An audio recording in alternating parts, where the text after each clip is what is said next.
Everyone will be getting started in just a minute.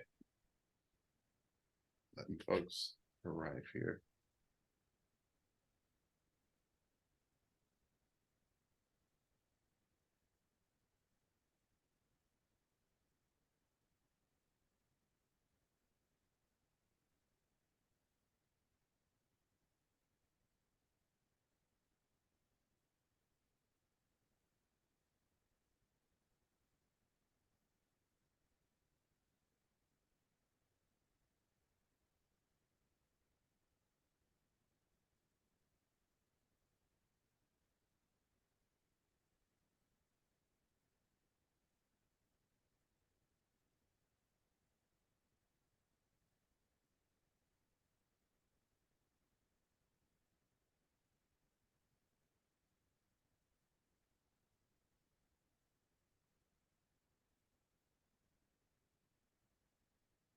Give folks like a minute or two, and then we'll go ahead and get started.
Alrighty, so it looks like we have half-ish the folks in the room, so we'll get started. Thank you all for coming to this Team Science Skills series put on by the Georgia CTSA. I will give like just a quick intro and then let Dr. Burke take over and do her thing.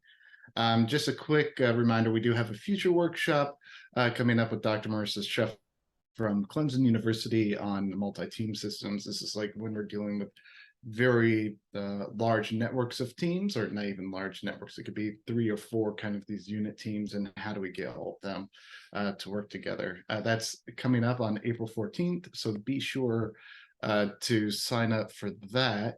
As a general reminder for these things, we have like a feedback sheet at the end of the session, so please fill that out.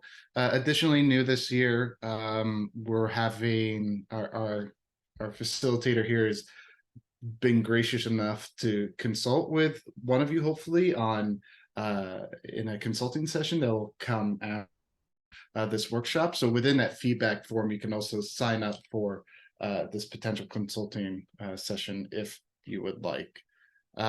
And on that note, I'm happy to introduce, this should be team leadership, not formation development.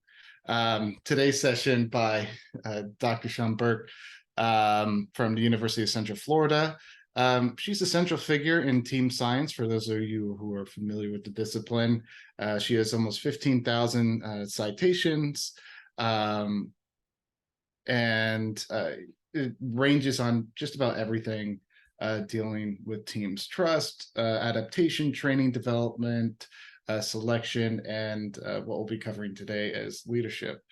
She's worked with teams in all sorts of capacities, in federally funded research grants, as well as business, military, healthcare, space, and science teams. She's a good friend and a great presenter. She's done this a couple times, so I'm really happy to introduce Dr. Sean Burke. Thank you, Chris. Let's see if I can share my screen.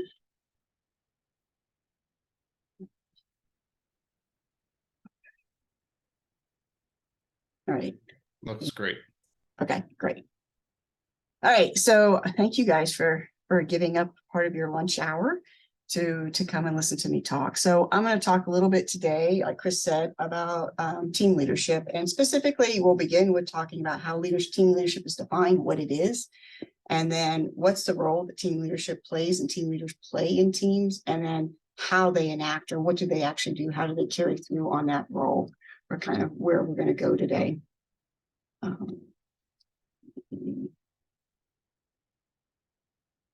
All right, so Chris already introduced me, but just a little bit more of my background, I guess. So I'm an industrial organizational psychologist. I graduated back around 2000 from George Mason University. And since then, I've been a professor here at UCF. So I guess almost 23 years here at UCF coming this April. And I run a research lab here that really focuses on understanding team effectiveness within complex environments. And what we've done cuts across a lot of different domains. Most recently, the areas that we are tending to do research in is around team leadership and team roles, issues related to cultural diversity and interpersonal relationships, and then team adaptation and resilience. And a lot of what I do deals with teams that are operating in kind of high stake environments where when teams do fail, it's really not that it's ever a good thing, but it's really not a good thing. So what I wanted to do before we really got into this is I just wanted to kind of get your minds in the team space. So what I'd like you to do is take a moment and think about a team that you've been on that was successful. So maybe like the team on the left-hand side, they look like they're happy. And can you write in the chat just what were some of the characteristics of that team? You wanted to come back and you wanted to work with these team members again.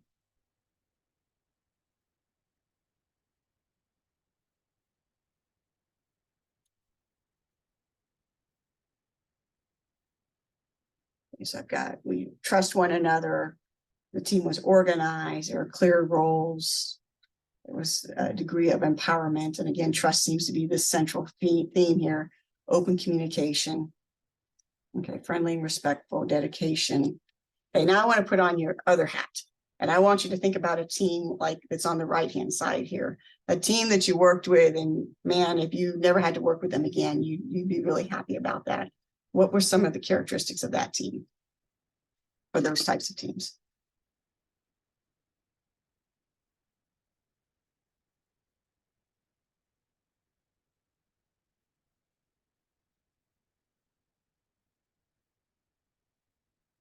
Cranky people, I like that. Clear lack of motivation, territorial, petty, confusion over roles and responsibilities. Okay. People not being on the same page, chaos, unclear roles, lack of communication. So when I'm going to put forth lack of resources, great. What I'm going to put forth to you guys is that one of the key differences in those two different types of teams is the leadership within those teams. And that leaders really play a key role in determining how effective a team can be. So what do I mean? I get the screen to move. What do I mean when I talk about team leadership?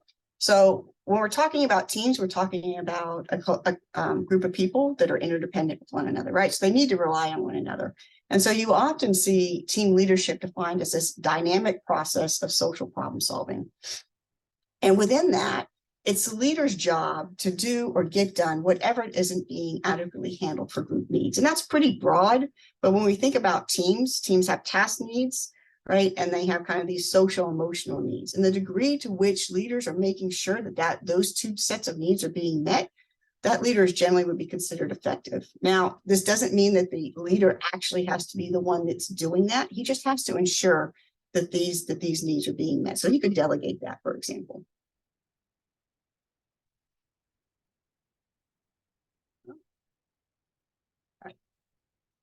So how do we go about doing this, right? So there's been a lot of work on this, and some of the foundational work was done by Richard Hackman and some of his colleagues at Harvard. And they talk about one of the key things that leaders do is they're responsible for facilitating the conditions, trying to ensure that the conditions to facilitate team effectiveness are in place. And he talks about that there are really 5 broad conditions. And I'm going to highlight these, and then we're going to spend a lot of time kind of digging into what each of these actually means. But the first one is my team a real team? And we'll talk a little bit about what that is and what leaders need to think about. Second is, do we have compelling direction? So you saw some of those comments that I read out was lack of direction, right? Does the team have an enabling structure? Do we have good organizational support? And is there expert coaching available? And the expert coaching comes in because most teams that are effective tend to be teams that are able to adapt and learn. So if we begin to kind of dig in on this, the first thing, is it a real team, right? So what do I mean by that? So there's a tendency within organizations, and sometimes even within our research teams, just to throw a bunch of really smart people together. But teams aren't needed for all things. So this first bullet, do they have a team task? So is there an actual requirement for those members to be interdependent in order to perform on whatever tasks they're dealing with? If there's really no need for interdependence, then you really probably don't need that team. And what you see on the right-hand side here is just within the literature, we kind of talk about levels of interdependence with kind of the sequential thing down there on the left-hand side. It's kind of like, think about an assembly line. So my output becomes your input. And so there's some level there of interdependence. We need to rely on each other, but it's definitely not as intensive as what you see on that bottom right, where everybody on the team is feeding information back and forth to each of those team members. But as long as there's some degree of interdependence, it would qualify, maybe a team might be needed for that. The second and third ones, second and fourth bullets kind of tie together to me. So number one, does my team have clear boundaries? So we know that teams tend to be more fluid than when this original work was done, but there still needs to be some sense for the team of who's in my team and who's out of my team. Okay. The last bullet there, membership stability. Again, we know teams are more fluid, but without having some level of stability, it makes it very, very difficult for leaders or the teams themselves to be able to maintain some of the shared cognitive structures that we know guide coordination. And lastly, does the team have some authority to manage its own work processes? That doesn't mean they have to be self-managing, but do they have some authority? So those are kind of the conditions that Hackman would say that leaders need to be thinking about in terms of, is this really a team? Moving on to the second portion, and some of you guys highlighted this need for direction. So the second things that leaders should be doing is ensuring not only that the team has direction, but that it's compelling direction. And what I mean by that is the direction needs to be clear, challenging, and consequential. So having clear direction helps to orientate the team, right? It provides clarity. It allows me to understand what we're supposed to be doing, and therefore allows me to better monitor the team's progress. I know what my end goal is supposed to be. It also can help to begin to build some of these shared cognitive structures that allow team members to understand how the task and what team members are supposed to be doing. The second attribute of compelling direction is that it needs to be challenging. We know that having challenging direction energizes people. And then the third aspect is consequential. So our direction that our leaders give to team members should show that what they're doing means something, right? It's important. No one likes to do busy work, right? So having that consequential direction serves to engage and motivate team members. The third condition that leaders deal with or trying to promote is the creation of an enabling structure. And Hackman and his colleagues would argue there are kind of three broad buckets for this. The first one are making sure that there are core norms that are established within the team. And specifically, two that I'd like to pull out on here is number one, that leaders should encourage team members to capitalize on the diversity that's actually present within the team and the diversity of resources. One of the really cool things about teams is we can take people that have very different expertise and different knowledge bases and perspectives and put them together for a stronger product. But oftentimes what we see is that teams don't capitalize on that even when it's present. We tend to like to share information that everybody kind of knows. And so leaders should encourage for team members to capitalize on that diversity. The second core norm that I want to pull out is this notion that really the team is a learning environment. So leaders that go in and they promote the real-time strategy adjustment, that you should be scanning your environment and kind of that leads to the ability for me to go in and the team to adapt their actions and adjust. So take a research team, right? You're writing a proposal, you've written it once, you submitted it to your funding agency, and you get it back and you've got your comments, and maybe you didn't get it that time, right? Leaders that promote norms that, okay, well, let's go back in. Let's look at this. What can we learn from this? Those are some of the types of norms that we want to be focusing on. Jump ahead a second. So when we talk about norm development, one of the things that leaders can use and teams can use to begin to set direction and norms is this idea of a team charter. So this is an activity that's often done at the initial formation of the team or when we first start working on a task. And it's done with the team as a whole. And basically, it begins to set some common expectations and the clarity of what to expect. So there's no specific things that actually, there's not one template, but things that are often discussed within team charters, or the team might talk about what are their objectives, what are the purposes for this task, what are our goals, what are our major milestones that we might be judging our progress against, who is involved, defining the team members, defining who are our stakeholders that we need to be paying attention to. And then who will do what? This comes into beginning to define kind of the roles and responsibilities of team members. All these things start to build this idea of shared expectations or shared mental models within the team so that the team has a good idea of what our goals are, what the roles and responsibilities are, and maybe how they begin to intersect, which has been shown to facilitate coordination. So moving on, there are two other aspects of enabling structure that leaders are responsible for kind of thinking about and facilitating. And number one, is the work designed well? Now, they may or may not have total control over this, but the degree to which when they're designing or thinking about tasks, they're doing tasks where the members see it as meaningful, the members identify it, there's some degree of autonomy, and I'm able to obtain some degree of feedback. All those things are motivating for team members. So that helps team members to push through when maybe things might be a little bit difficult. The last bullet on here in terms of enabling structure is a really big one. And there's lots of research going on in this area right now, but it's how should I put my team together? And you might say, well, in some cases, leaders don't have, some cases, the teams come to them already, and they may not have the flexibility to say, I want this person, and this person. If they don't, these things are still important to keep out because they can trigger leaders to be paying attention to what might the roadblocks be based on the composition that I have. But I'd argue a lot of times within our research teams, we do have a lot of leverage over this. And we often probably don't think about it as well as we should. So some of the things to think about is what size do I need? We know that teams that get really, really big tend to pose an additional cognitive burden. So you want a team that's kind of big enough to do the work, but not so big that you end up with lots of additional coordination challenges. And then where a lot of the work has really been done is thinking about what's the kind of diversity in terms of knowledge and skills and perspectives that I need on my team. And I would say traditionally, I think we're, as researchers and academics, we're guilty of this too. I usually pick on the organizations, but oftentimes what we do is we pay attention to task expertise, right? So we take a lot of really brilliant people, and I'm writing this proposal, and I need a computer scientist and a psychologist and maybe someone that does big data.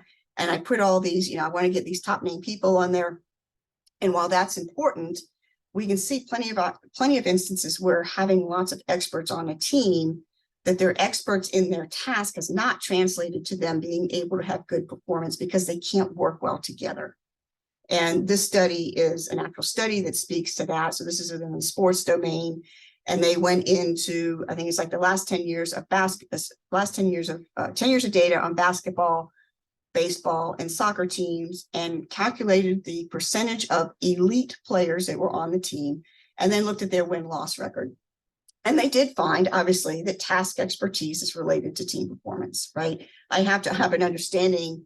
It's like this prerequisite. I have to understand what my task is and be an expert before I can think about how I'm going to work with you.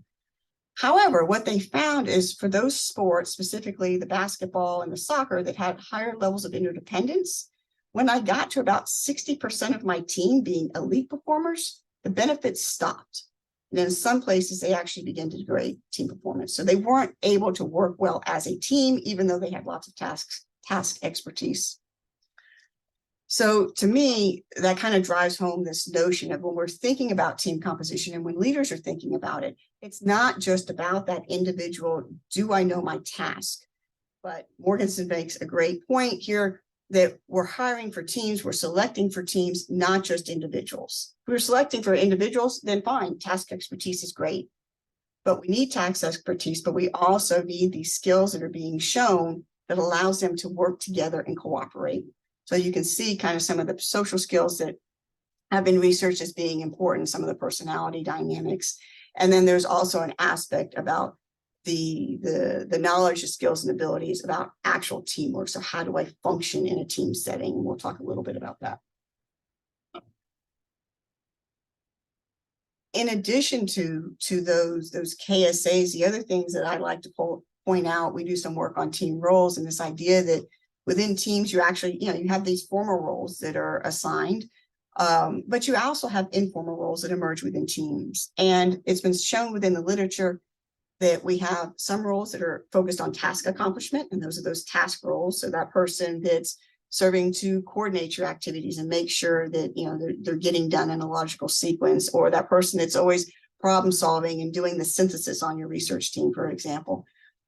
And we also have social roles. So those roles that are focused on really making sure that the team is cohesive, people are being paid attention to.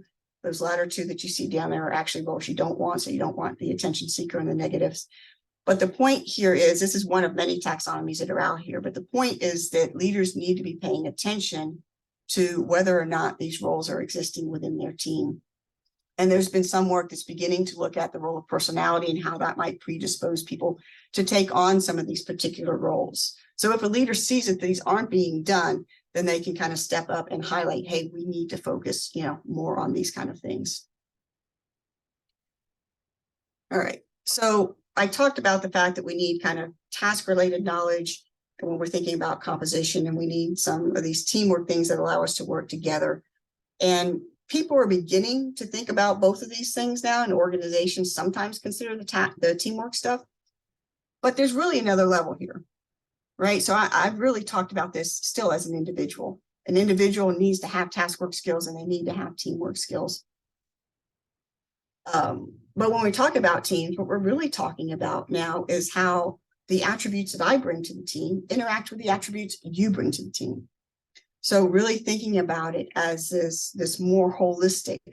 And we do know, and this is just a sampling, we do know that there are some characteristics where it's great to have homogeneity on, right? We know that in general, teams that have high levels of conscientiousness tend to perform better.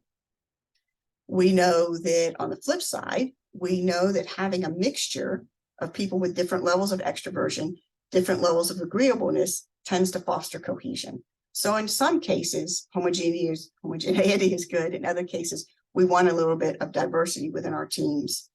And then you see on the bottom side, on the bottom of these bullets here, some things that are more specifically devoted to like research teams themselves. So we know that smaller teams are more likely to develop innovative research. There's less overhead there. And that involving, in terms of expertise, involving senior personnel can sometimes lead to publications and higher impact journals, as an example. So when leaders are considering this, and what do I want heterogeneity on and homogeneity on, the other thing that sometimes comes out is that within teams, because you've got all these different characteristics, what can happen is you can get team members who align on one or more attributes. And what happens then is you get this kind of hypothetical, a dividing line where people divide on those attributes and actually begin to form subgroups. And that's bad for a number of reasons, right? We begin this us versus them. And in that case, we have less, all the things we don't want. So there tends to be more conflict, less information sharing. We can't take advantage of our expertise because we don't want to share, we don't want to elaborate on it. So that's lower group learning. People aren't as satisfied, at least with the overall team. And it's very hard. So leaders need to keep an eye on this, but it's hard to comprise a team that doesn't have some type of potential fault line.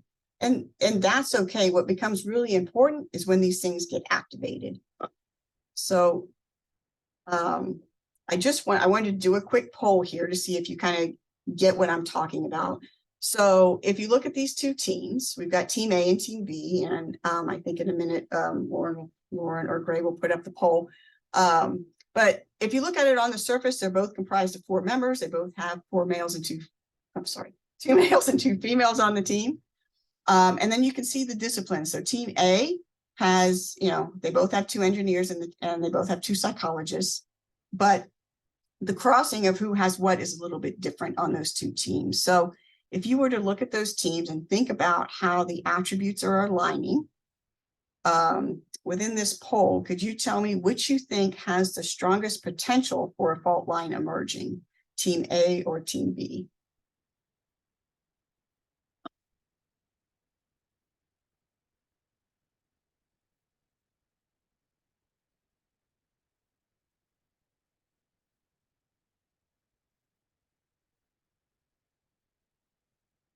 Okay.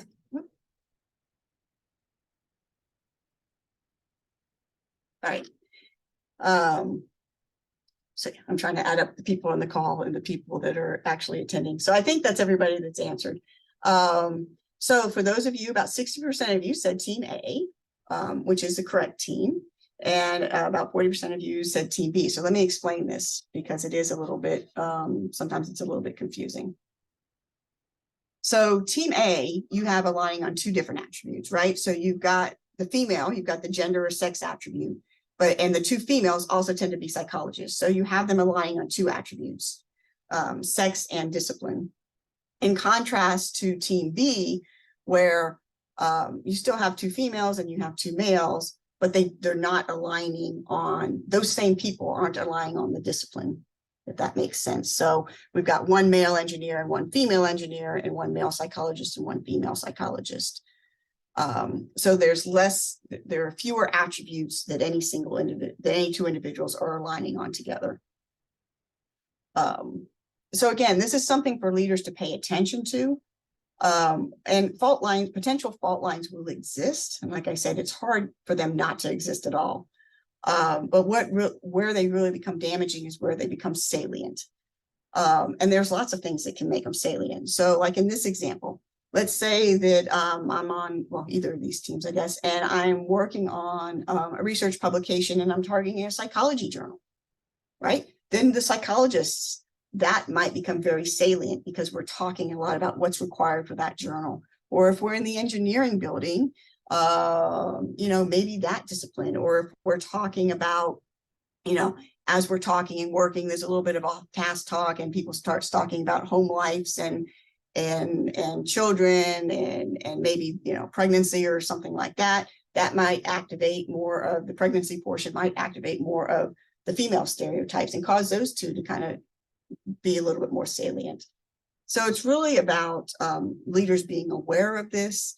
And when you do have these potential for fault lines, one of the things that leaders can do is they can try to emphasize a superordinate goal or superordinate identity. We're a research team at UCF, or we're a research team at Georgia Tech or at Emory, that cuts across those potential fault lines.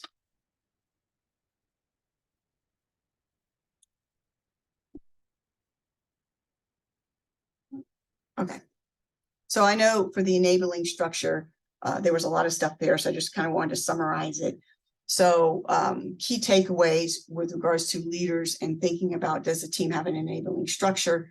It's not always about selecting the best individual team members when we're talking about team dynamics and team composition. It's really about considering how those fit with one another. In many cases, it is very important to have diversity on your teams.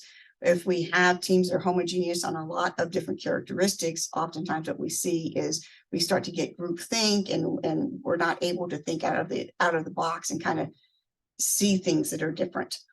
And there's been many types of diversity, even though I mentioned the fault lines, there have been many types of diversity that have shown to have extreme benefits. And then when you can, keep your research team small. It promotes innovation. It allows you, it's easier to adapt. It's less wieldy when we have a smaller team. versus a bigger team. And for leaders, it's easier to manage a smaller team. So the fourth condition that leaders want to try and facilitate is to ensure that the team has a supportive organizational context. And there are kind of three targets to that. Number one is the reward system. So we can think about whether or not the reward systems that are in place at the organizational level, do they reward us actually working in teams, right? If we're in a research setting, you know, there's lots of emphasis. I don't know very many calls anymore that don't want cross-disciplinary work. However, oftentimes within the university, we're not always rewarded for working across disciplines, as an example. Are there information systems that facilitate collaboration within the organizational context? I think that's probably become much more prevalent in the last couple of years because of COVID. There's lots of now more collaboration and things along those lines that are happening that's not face-to-face, that have forced more information systems to become in place. And then lastly is the organization offering training opportunities, right? That speaks to wanting to develop your team. It speaks to the importance that you believe in your team members and training them not only for their task-related expertise, but also for some of those teamwork skills. Kind of closely related to this is expert coaching. So this is the last condition that leaders can really have a key role in facilitating. This doesn't mean that the leader has to do it. It goes back to making sure that expert coaching is available for the team. And it's really about, you know, it's not, Hackman says it's not about going in and doing the team's work, but it's building capacity within the team. And so when we think about expert coaching, there have been kind of three primary areas that teams often get coaching on. The first one deals with motivational coaching, where the real focus is on effort and trying to minimize social loafing that sometimes happens early on in a team's, as teams are initially getting formed. And the goal there is really to build shared commitment within the team. Therefore, the social loafing doesn't occur. The second target, as teams perform and they get more entrained into their routines, they often need kind of consultative coaching, where the focus really is on making sure that they haven't gotten into this automaticity, right? So I've got a routine that works and we're just going to keep doing it. This is the way I always write my proposals, and I'm just going to keep doing that. So having sometimes expert coaching is having them coming in and really promoting more of these self-regulatory features within teams to, you know, are things working well? What else could we be doing differently? And that helps to facilitate team learning and innovation. The last area really focuses on, you tend to have expert teams at this point, and the last targeted area is more educational in nature, and it revolves around knowledge and skill and some of these teamwork dimensions. And it's making sure that the team members are sharing knowledge and that member skills are continuing to be developed with the ultimate goal of trying to mitigate members inappropriately weighting different members' contributions. So think about a decision-making task, you know, and I'm asking for different ideas. It helps me to understand what people's expertise are and what they're good at, because that helps me to judge how much weight I'm going to give to the contributions, as an example.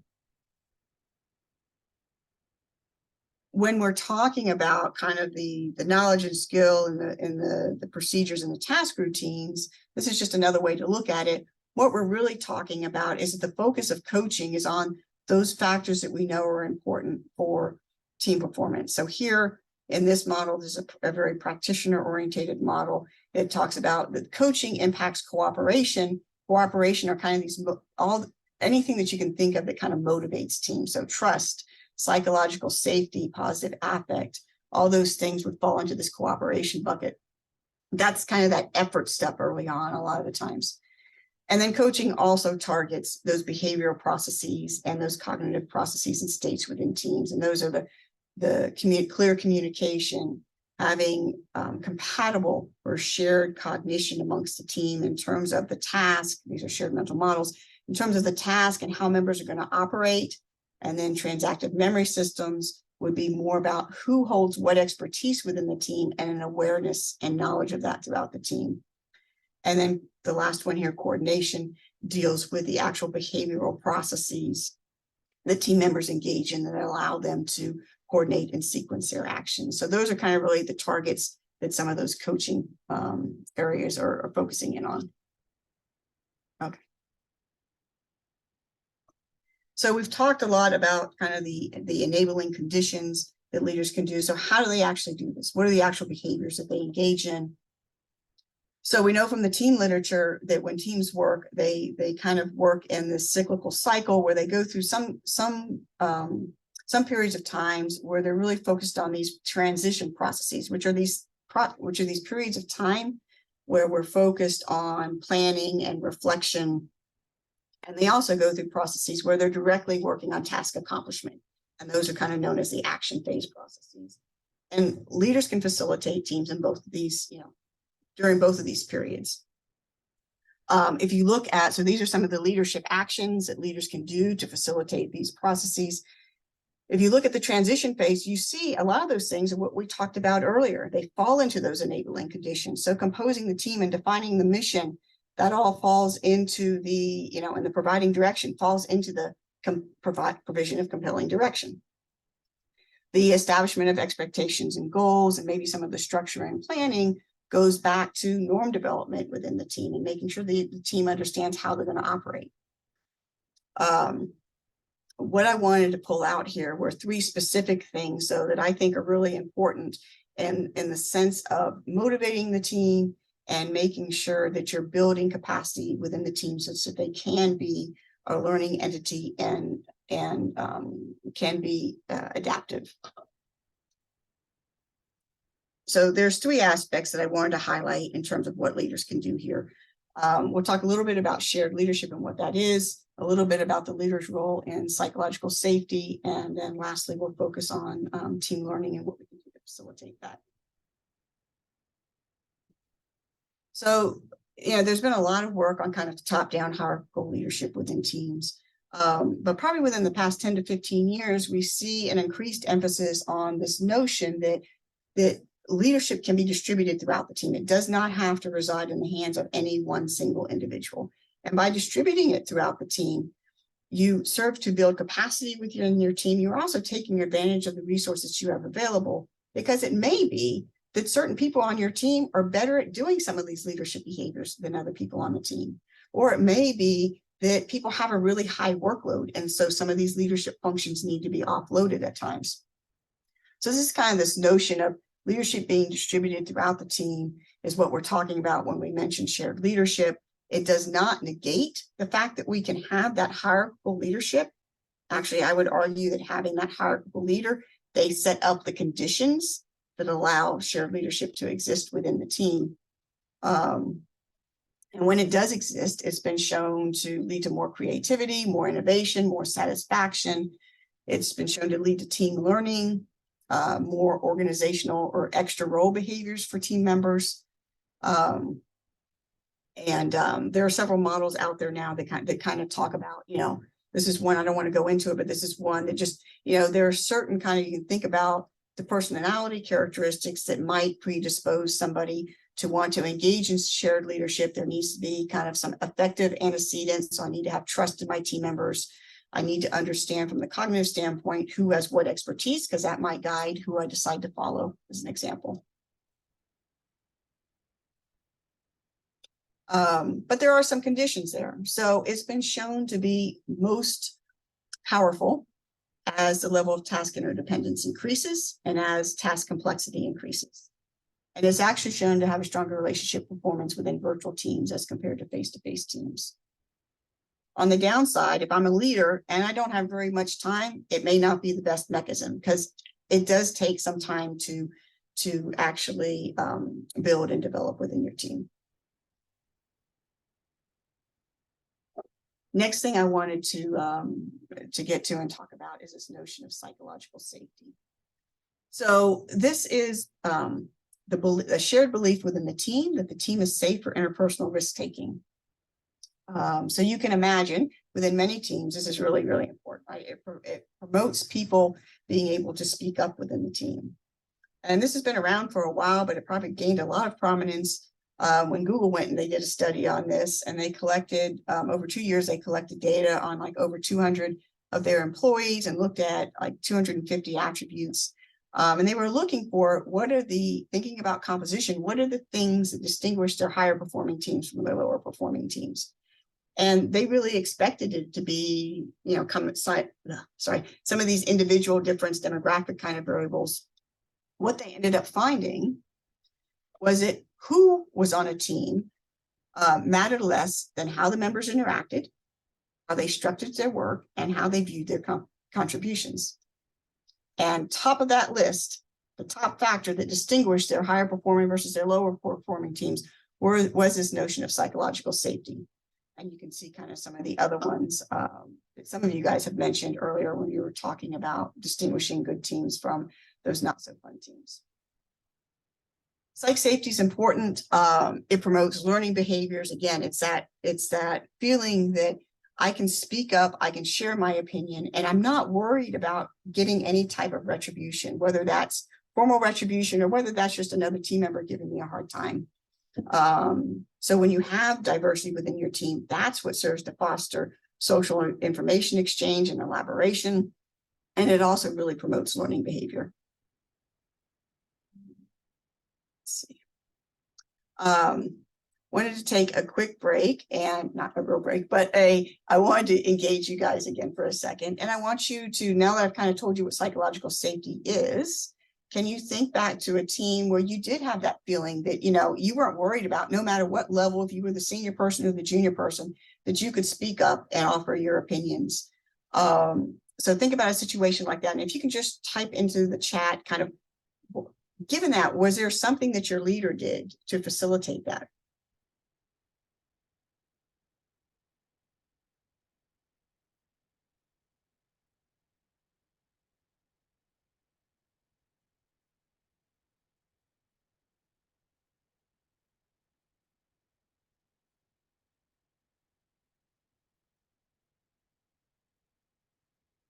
Nice. I must have stumped everybody. Oh. Thank you. They asked for your opinion rather than telling you. They were sometimes vulnerable by admitting some of the mistakes that they made in the past. And they let me know that my work was valued. They valued my earlier work. All those are really good things. And they aligns with some of what we know from the literature. So if we're going to talk to leaders, and what can leaders do to kind of facilitate this type of belief within the team, number one is make it an explicit priority. You make it a point to facilitate everybody speaking up. So thank people when they offer their point of view. Focus on what is right, not who is right, right? So keep it focused on the task and not the person. Keep an eye out for how often members speak up. I'm the person in the group that tends to be the introvert, right? So I'm the person that leaders normally want to try to, hey, what do you have to say about this?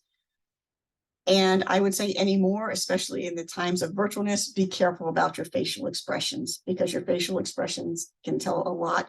And sometimes they tell messages that you're not necessarily intending to tell. Establish norms for how failure is handled. Failure needs to be handled as a learning experience. And embrace productive conflict, right? So all conflict isn't bad. Sometimes task conflict is actually a good thing because it gives us diversity of ideas. But what we do want is we want the leader to stay away from, not handle things that lead to relationship conflict. So here's an example. Don't tolerate team members saying disparaging things about other team members, because that can derail your team quicker than like in a second. And it only takes one person. And then model the behavior that you want. So that goes to what somebody said about admitting that you're not perfect either, and showing them how, even as a leader, you can learn from different things.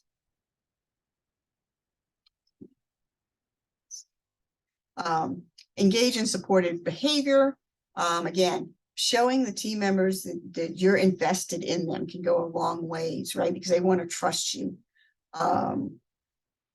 And then there's some leadership styles that specifically, again, promote that idea that I'm not just out for myself. I am looking out for you.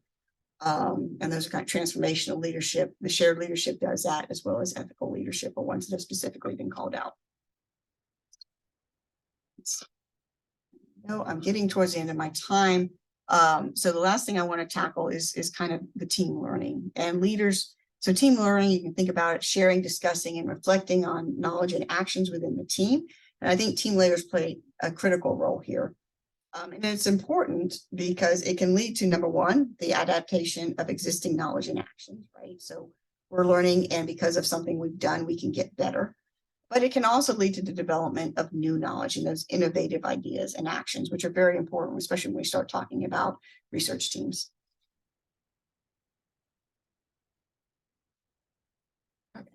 So one of the interventions that has received an awful lot of attention and has a lot of evidence behind it, and it's been used across a number of different contexts, is this notion of team debriefs. And it's a structured intervention where teams go in and they reflect on their recent experience, they discuss what happened, and they identify opportunities for improvement. And when they're doing that, they talk about not just what went well, but they also talk about what didn't go so well. And they make an action plan in terms of how are we going to try to mitigate the next time, mitigate this the next time that we go through this. And this intervention, or leaders going through this process with teams, have been shown in one study to increase team performance by up to 25%. There's another study that was done with Navy personnel where it actually increased performance up to 40%. So it can have a huge impact on the teams themselves.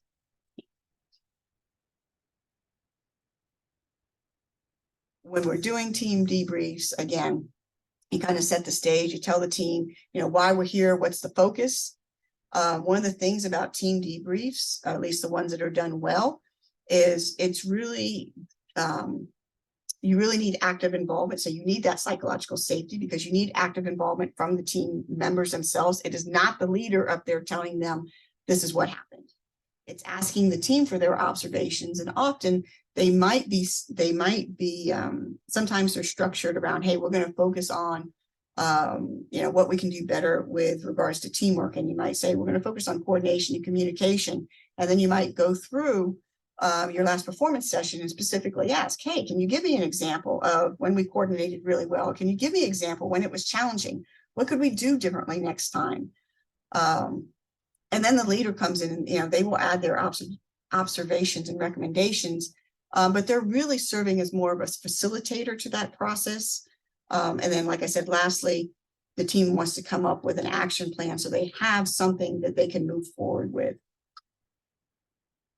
The elements, why these tend to be so strong from the science perspective, it engages active learning, active self-learning. So like I said, it's really driven by the participants. There needs to be active involvement.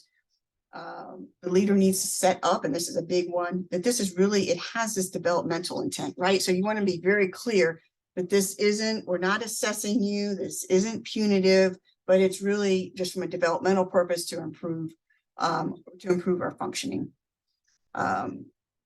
They reflect on specific events. So don't reflect on general performance, but have them call out specific instances, and make sure that, again, you talk about the positive and negatives. And then lastly, making sure you're collecting information from multiple sources and you're pulling out multiple team members so you're not getting any one single perspective. So a few tips.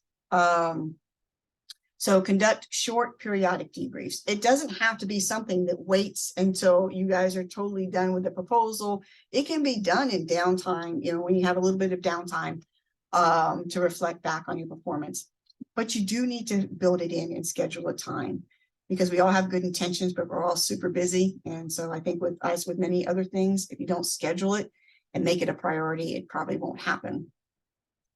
The third tip on here, I think I've talked a lot to this already, but avoid the leader talking too much, avoid fully focusing on task work. So you need to talk about task work, but also teamwork. Make sure that you're trying to get people to weigh in. You want to build that climate of psychological safety.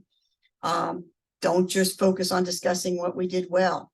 You'll have a more learning and greater breadth of mental models if we tackle both the positives and the challenging points.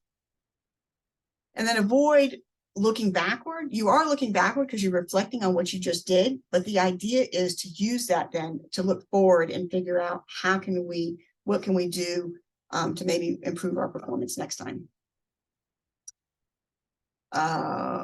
Let's see, I think I've already said all these, so just a few more.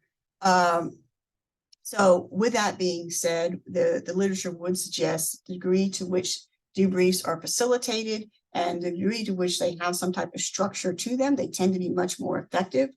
We have, as teams, we have a natural tendency to want to discuss our performances, but we often don't discuss the right things. So having that structure there helps that and helps everybody get on the same page. And like I said, it really does depend on, you need that climate of psychological safety. It's very difficult to do these.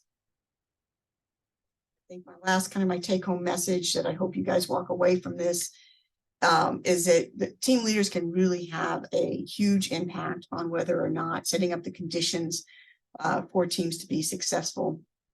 And in doing so, we've talked about, 4 different areas. So making sure, I guess 5, making sure it's a real team, but making sure that the team has compelling direction, that there's enabling structure in terms of norms and supportive organizational context and expert coaching. And that leaders can play a role in promoting and building capacity within the team, both in terms of leadership functions, in terms of creating that climate of psychological safety, which helps to capitalize on some of the diversity that's present and promotes learning. And like I said, all that serves to build motivation and then the capacity that allows teams to adapt. I think that is all I have.